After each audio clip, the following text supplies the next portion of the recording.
Sebab yang pertama ialah kegagalan struktur pesawat. Struktur aircraft structure failure.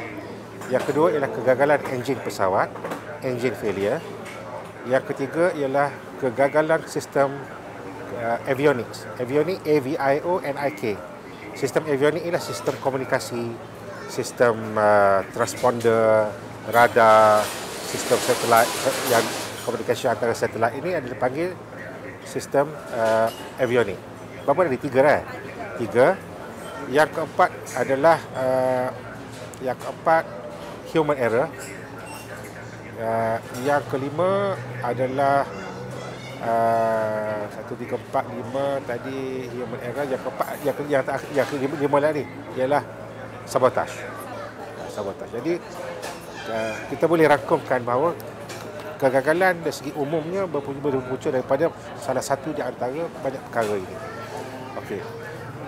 Dari segi human error pula, sebenarnya sebagaimana yang saya jelaskan di awal tadi, kaedah penerbangan ini makin lama makin improve, makin baik.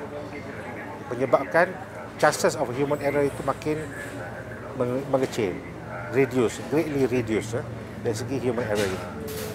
Okey, kalau kita tengok dari segi nak menjawab persoalan dari segi error aircraft structure failure, struktur pesawat tadi ataupun enjin tadi ataupun sistem komunikasi, kita harus ingat juga kapal terbang sebenarnya diselenggara dari masa ke semasa dan mempunyai rekod penerbangan yang dicatatkan dengan begitu penuh disiplin sekali.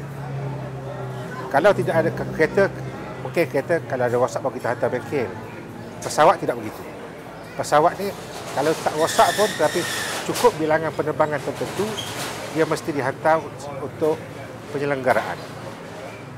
Dihantar penyelenggaraan, dihantar cek, ditukar komponen-komponen yang berkenaan, yang dah melampaui tempoh waktu dia. Itu cara dia. Saya difahamkan penerbangan pesawat MS370 ini kali terakhir diselenggarakan pada bulan Februari. Baru lagi dalam 2 minggu.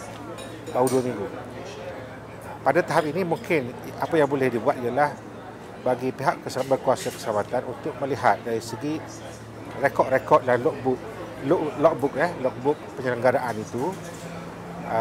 Kalau ada komponen yang ditukar, adakah komponen itu betul-betul sesuai. Kadang-kadang human error boleh berlaku di sini. Ada kes yang pernah berlaku saya tak ingat di mana, tapi di luar negara lah. Ya.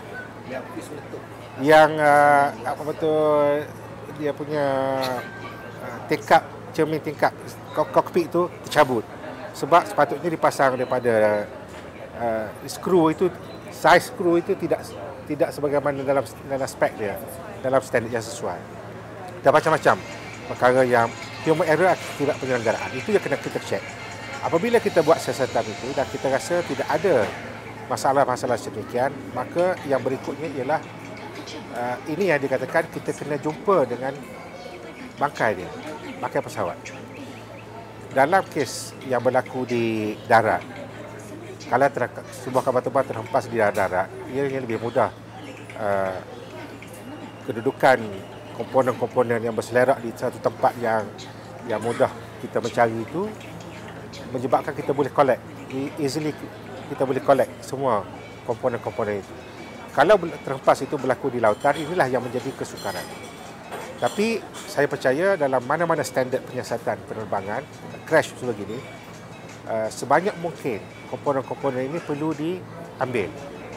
Dan yang paling penting sekali diambil ialah black box, kotak hitam.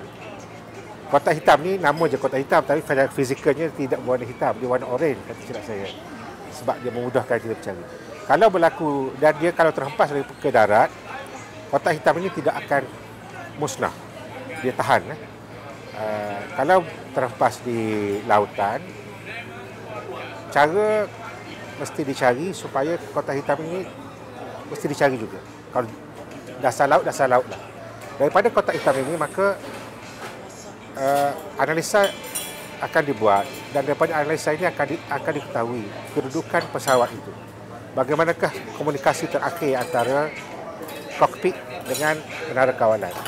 Dan dari sini sebarang masalah-masalah yang timbul dalam kokpit itu akan dikenal pasti, baru dia boleh kenal pasti. Itu dalam keadaan biasa, dan pada saya kegagalan enjin, satu aspek yang saya sebut tadi, kegagalan enjin kapal terbang ini dalam keadaan biasa, walaupun satu-satu enjin itu gagal pada ketinggian 30,000 kaki, gagal biasa dah tidak meletup lah. Maknanya enjin itu masih lagi fix pada bodi kapal terbang itu. Kapal terbang itu masih lagi boleh glide, masih lagi glide turun. Selama lebih bergantung pada ketinggian, tapi kalau ketinggian 30,000 kaki itu dalam 30 minit dia masih lagi boleh glide pergi ke destinasi yang terhampir yang dia boleh mendarat.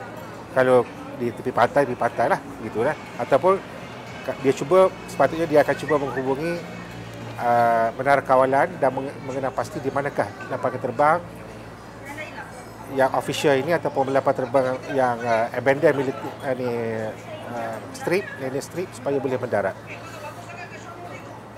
Maknanya ada masa lagi boleh glide. Okay, kalau dia kenal pasti masalah enjin. Kalau aircraft structure, kalau sistem avionik lah katalah, sistem komunikasi tadi. Sistem komunikasi kapal terbang ini dia sangat reliable. Radio communication itu satu cara. Kalau fail itu dia ada backup. Radio communication. Kalau fail lagi ada satu backup lain pula. Cara komunikasi yang lain dengan frekuensi yang berbeza. Fail yang ini flight 777 ini 777 ini dia mempunyai komunikasi satelit, keupayaan berkomunikasi melalui satelit. Ini pun boleh dipergunakan sekiranya 2-3 cara tadi gagal untuk kapten itu menghubungi menara kawalan. Okey, persoalan yang kita ada sekarang ini ialah kenapa itu tidak berlaku? Kenapa yang setakat maklumat yang kita ada lah kan? Kenapa kita dimaklumkan bahawa tidak ada komunikasi yang memberitahu pesawat ini berada dalam keadaan distress, berada dalam keadaan bermasalah. Sebab standard operating procedure dalam mana-mana penerbangan pun, sekiranya ada masalah, kalau pertama dia kena maklumkan kepada menara kawalan. Kenapa ini tidak ada? Ini yang menjadi persoalan dan menjadi perkara yang sangat penting untuk kita analisakan benda ini.